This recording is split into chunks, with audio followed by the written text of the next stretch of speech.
Steve Jobs entered the world on February 24, 1955. He was born in the vibrant city of San Francisco. His biological parents were Joanne Schiebel and Abdul Fattah John Jandali. They were young graduate students at the University of Wisconsin. They were unmarried at the time, which presented social challenges. They made the incredibly difficult decision to place their son for adoption. They hoped he would have a life they felt unable to provide. This decision set the stage for a unique upbringing. It shaped the man he would become. Paul and Clara Jobs became his adoptive parents.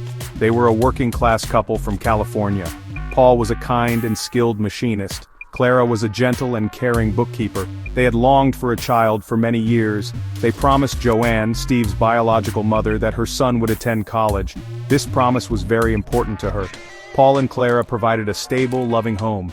They lived in Mountain View, a place that would soon be known as Silicon Valley. This environment would prove to be immensely influential. Growing up, Steve felt a sense of being different. He knew he was adopted. This sometimes made him feel like an outsider. Yet, his parents' love was a constant. Paul Jobs especially had a profound impact on young Steve. He taught him the importance of craftsmanship. He showed him how to work with his hands. They would spend hours in the family garage. Paul would repair cars and build things. Steve watched and learned. These early lessons instilled a deep appreciation for detail and design. The promise of a college education loomed large in the Jobs household. Paul and Clara worked hard to save money for Steve's future. They wanted to fulfill their commitment to his biological mother. Steve was aware of their sacrifices. He understood the value they placed on education. However, his path through formal schooling would be anything but conventional. His unique mind was already seeking different avenues for learning. The seeds of a restless, searching spirit were beginning to sprout. He was a child of two worlds seeking his own. Steve Jobs' fascination with electronics began at an early age. His father, Paul, was a key influence. Paul was not an engineer, but he was skilled with mechanics and electronics. He taught Steve how to deconstruct and reconstruct devices. He showed him how to solder and understand circuits. The family garage was a place of discovery. It was filled with tools and projects. Steve loved taking things apart. He wanted to see the inner workings of radios and televisions. He was driven by a deep curiosity. Living in Mountain View, California placed Steve at the epicenter of technological innovation. This area was rapidly transforming into Silicon Valley. Engineers from companies like Hewlett-Packard lived in his neighborhood. He saw them working on exciting new technologies. He found discarded electronic components. These became treasures for his own experiments. The air was thick with optimism and the promise of the future. This environment nurtured his budding interest. He felt the pull of this new technological frontier. It was a world he instinctively understood. One significant influence was a Heathkit. These were popular do-it-yourself electronics kits. Building a Heathkit radio taught Steve a valuable lesson. He learned that humans could build complex things. He saw that he could understand and create technology. This was an empowering realization. It demystified the world of electronics for him. He wasn't just observing, he was participating. He was learning by doing, a method that would define his approach throughout his life. He discovered a passion for making tools that could empower others. His father also taught him about design. When building a fence, Paul Jobs emphasized that the back of the fence, the part no one would see, should be crafted as carefully as the front. This dedication to unseen quality left a lasting impression on Steve. He learned that true craftsmanship extended to every detail, visible or hidden. This principle would later become a hallmark of Apple products. The pursuit of perfection, even in the smallest aspects, was a lesson learned early. It was a spark that would ignite a revolution. Steve Jobs was undeniably bright. He was intelligent and quick-witted. However, he found traditional schooling to be uninspiring. He often felt bored and constrained by the rigid structure of the classroom. He questioned authority and resisted conformity. This rebellious streak was evident from his early school days. He preferred to learn at his own pace and in his own way. He was easily distracted by subjects that didn't capture his intense curiosity. His teachers sometimes found him challenging to manage. This unconventional approach to education continued into his college years. He enrolled at Reed College in Portland, Oregon. Reed was an expensive liberal arts school. His parents stretched their finances to send him there. However, after just 6 months, Steve dropped out. He felt the required courses were not relevant to his interests. He didn't want to spend his parents' money on an education he didn't value. This decision was a bold one. It reflected his desire to control his own destiny and learning journey. Despite officially dropping out, Steve lingered around the Reed campus. He dropped in on classes that fascinated him. One such class was calligraphy. He learned about serif and sans serif typefaces. He studied different fonts and the art of typography. At the time, this seemed like an impractical pursuit. It had no obvious connection to a career in technology. However, years later, this knowledge would prove invaluable. It deeply influenced the design of the first Macintosh computer. The Mac was celebrated for its beautiful fonts and user-friendly interface. During this period, Steve also explored Eastern mysticism and spirituality. He read books on Zen Buddhism. He experimented with psychedelic drugs. He even traveled to India seeking enlightenment. These experiences shaped his worldview. They reinforced his belief in intuition and simplicity. He was searching for meaning and a deeper understanding of life. His rebellious spirit was not just about rejecting norms, it was about actively seeking new perspectives. He was forging a path that was uniquely his own, driven by an inner compass. The partnership between Steve Jobs and Steve Wozniak was a pivotal moment. Woz was a brilliant self-taught electronics engineer. He was a wizard with circuit boards. Jobs was the visionary. He saw the potential to turn Wozniak's creations into marketable products. They first collaborated on blue boxes. These illegal devices allowed users to make free, long-distance phone calls. While controversial, this venture taught Jobs about manufacturing and sales. It also showed them they could build something that challenged established systems. It was a taste of their future disruptive power. The idea for Apple Computer was born in Steve Jobs' family garage. In 1976, Jobs, Wozniak, and Ronald Wayne founded Apple. Their first product was the Apple I. It was essentially a circuit board that hobbyists could build into a computer. Wozniak designed it. Jobs tirelessly promoted it. He secured their first major order from the Byte Shop, a local computer store. This initial success was modest, but it proved there was a market for personal computers.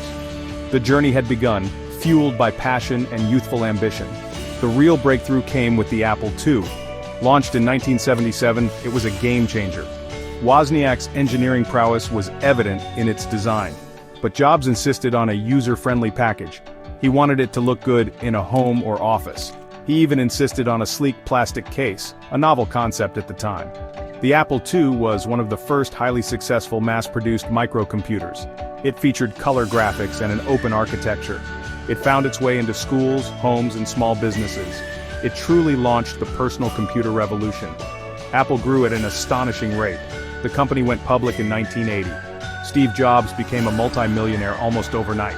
He was young, charismatic, and the face of this new industry. Apple was more than just a computer company. It represented a new way of thinking. It was about empowering individuals with technology. Jobs' vision was to make computers accessible to everyone. He believed they could be tools for creativity and change. The dawn of Apple was also the dawn of a new era in personal technology. Section 5, Storm Clouds, the Apple ousting. As Apple grew into a major corporation, challenges emerged. The company's rapid expansion brought complexities. Steve Jobs' management style, while inspiring to some, was also a source of friction. He was known for his intense passion and demanding nature. He pushed employees to achieve the impossible. He had a sharp eye for detail and a relentless pursuit of perfection. However, his methods could be abrasive. He was often brutally honest in his criticism. This created a high-pressure environment within the company. In 1983, Jobs recruited John Sculley from Pepsi-Cola to become Apple's CEO. Jobs famously asked Sculley, "Do you want to sell sugar water for the rest of your life, or do you want to come with me and change the world?" Sculley brought marketing expertise and corporate experience. Initially, Jobs and Sculley worked well together, but their visions for Apple's future began to diverge. Jobs was focused on innovation and groundbreaking products like the Macintosh. Sculley was more concerned with stability and market share, especially for the profitable Apple II line. The Macintosh, launched in 1984, was a technological marvel. It introduced the graphical user interface and the mouse to a mass audience. Jobs poured his heart and soul into the Mac. He saw it as the future of computing. However, its initial sales were slower than expected. It was expensive and lacked software. Tensions between Jobs and Sculley escalated. The board of directors began to side with Sculley. They felt Jobs' disruptive influence was becoming detrimental to the company's stability. In the spring of 1985, the power struggle reached its climax. Following a boardroom confrontation, John Sculley and the Apple board stripped Steve Jobs of his operational duties. He was effectively sidelined from the company he had co-founded. It was a devastating blow for Jobs. He felt betrayed and heartbroken. At the age of 30, he found himself out of Apple. The visionary who had started it all was now in exile. This period marked a dark and challenging chapter in his life, a true test of his resilience. Section 6: Wilderness Years, Next Steps, and Pixar's Magic.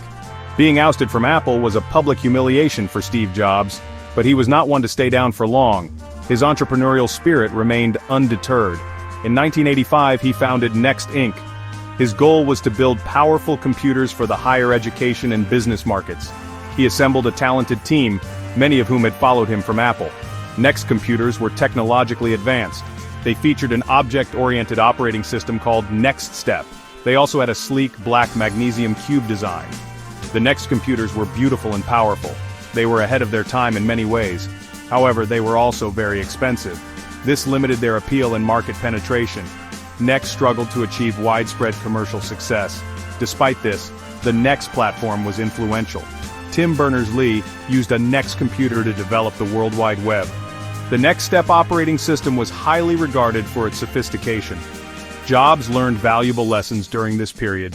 He learned about managing a company from the ground up again, and about the challenges of selling high-end technology. While building Next, Jobs made another significant investment. In 1986, he purchased the graphics group from Lucasfilm. He renamed it Pixar. Pixar specialized in high-end computer graphics hardware. But Jobs saw its potential in animation. He funded the company for years, even when it was losing money. He believed in the talent of people like John Lasseter and Ed Catmull. Pixar initially focused on selling its powerful image computers and software. They also produced award-winning animated short films to showcase their technology. The turning point for Pixar came with the decision to make a full-length animated feature film. This was a huge gamble. In 1995, Toy Story was released. It was the first ever computer-animated feature film. It was a massive critical and commercial success. Toy Story revolutionized the animation industry. It established Pixar as a major creative force. For Jobs, Pixar was a triumph. It validated his belief in combining technology and artistry. These wilderness years were far from wasted. They were a period of intense learning, creativity, and ultimately, spectacular success. Section 7: The Return Resurrecting Apple. By the mid-1990s, Apple was in serious trouble. The company that had once defined personal computing was struggling. Its market share had plummeted. It was plagued by a confusing product line and a lack of clear direction. Innovation had stalled. Many believed Apple was on the brink of collapse. The company was losing money and relevance. It desperately needed a new vision and strong leadership. The vibrant energy that characterized its early years seemed to have faded completely. A sense of crisis permeated the Cupertino campus. In a surprising turn of events, Apple announced its decision to acquire Next in December 1996. The deal was valued at over $400 million. More importantly, it brought Steve Jobs back to Apple. He initially returned as an advisor, but his influence quickly grew. In 1997, he became interim CEO, or ICEO as he called it. He found Apple in a worse state than he had imagined. He immediately began to make drastic changes. He simplified the product line, cutting projects he deemed unworthy. He refocused the company on innovation and design. One of his first major moves was to forge an alliance with Microsoft. This was a controversial decision, as Microsoft was Apple's longtime rival. But Jobs recognized it was necessary for Apple's survival. He then focused on creating a new hit product. This led to the development of the iMac. Launched in 1998, the iMac was a radical departure from traditional computers. It was colorful, all-in-one, and designed for the internet. It was a statement that Apple was back. The iMac was a huge success. It revitalized the Apple brand. Under Jobs' leadership, Apple entered an unprecedented era of innovation. He followed the iMac with a string of revolutionary products.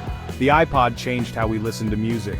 The iTunes Store transformed the music industry. The iPhone reinvented the mobile phone. The iPad created an entirely new category of computing devices. Each product was a testament to Jobs' vision. He combined cutting-edge technology with elegant design and intuitive user experiences. He had not just rescued Apple, he had made it one of the most valuable and admired companies in the world. Section 8. The Storyteller.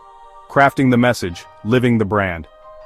Steve Jobs was more than just a brilliant technologist and CEO, he was a master storyteller. His product launch keynotes were legendary events. He didn't just present new gadgets, he wove narratives around them. He understood how to build anticipation and excitement. He spoke in simple, clear language. He avoided technical jargon. He focused on how Apple products would benefit users. His presentations were meticulously prepared and rehearsed. He commanded the stage with charisma and passion. Millions watched his Stevenotes online. His storytelling ability extended to Apple's marketing. The Think Different campaign, launched shortly after his return, was a masterpiece. It celebrated creativity, rebellion, and innovation. It featured iconic figures like Albert Einstein, Martin Luther King Jr., and Mahatma Gandhi. The campaign wasn't about selling computers, it was about selling an idea, a philosophy. It resonated deeply with people. It helped to reposition Apple as a brand for those who dared to challenge the status quo. Jobs himself became an icon. His signature attire, a black mock turtleneck, blue Levi's 501 jeans and New Balance sneakers, became his uniform. This consistent look made him instantly recognizable. It was part of his personal brand. It projected an image of simplicity and focus. He was obsessed with design in every aspect of his life and work. He believed that products should be not only functional but also beautiful. He meticulously oversaw the design of Apple products, packaging, and even the Apple retail stores. Every detail mattered.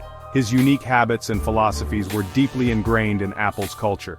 He fostered an environment of secrecy and intense focus. He pushed his teams to their limits, demanding excellence.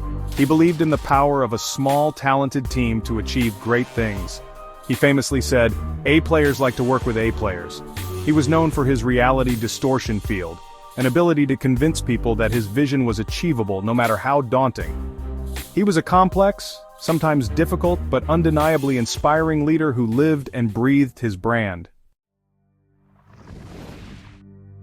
Section 9. The Legacy, Think Different, Forever. Steve Jobs' impact on the world is immeasurable. He fundamentally changed multiple industries: personal computing, animated movies, music, mobile communications, and digital publishing. His vision was to create tools that would empower individuals and unleash human creativity. He believed that technology should be intuitive, elegant, and a joy to use. Products like the Macintosh, iPod, iPhone, and iPad are not just devices, they are cultural touchstones. They have transformed how we work, play, communicate, and connect with one another. His innovations have become part of the fabric of modern life. His journey was one of remarkable resilience. He faced significant setbacks, including being forced out of Apple. Yet he never gave up on his vision. He used his time in the wilderness to create Next and build Pixar into a global success. His triumphant return to Apple and the subsequent string of groundbreaking products cemented his status as one of the greatest innovators of our time. He taught us that failure can be a stepping stone to greater achievements. His story is a powerful source of inspiration for entrepreneurs and dreamers everywhere. The philosophies that drove Steve Jobs' success continue to resonate. His relentless focus on the user experience was paramount. He believed in simplicity, often quoting Leonardo da Vinci. Simplicity is the ultimate sophistication. He emphasized the importance of passion, stating, "The only way to do great work is to love what you do." He encouraged people to think different, to challenge conventions, and to strive for excellence in all endeavors. These principles are embedded in Apple's DNA and continue to guide the company. Steve Jobs passed away on October 5, 2011, after a long battle with pancreatic cancer. His death was mourned globally. He left behind a legacy of innovation, creativity, and an unyielding belief in the power of human ingenuity. He showed the world that one person with a clear vision and unwavering determination can indeed change it. Apple, the company he co-founded in a garage, continues to thrive, carrying forward his spirit of innovation. The inspiration he provided encourages us to pursue our passions and make our own dent in the universe. His legacy is not just in the products he created, but in the way he inspired us to dream bigger.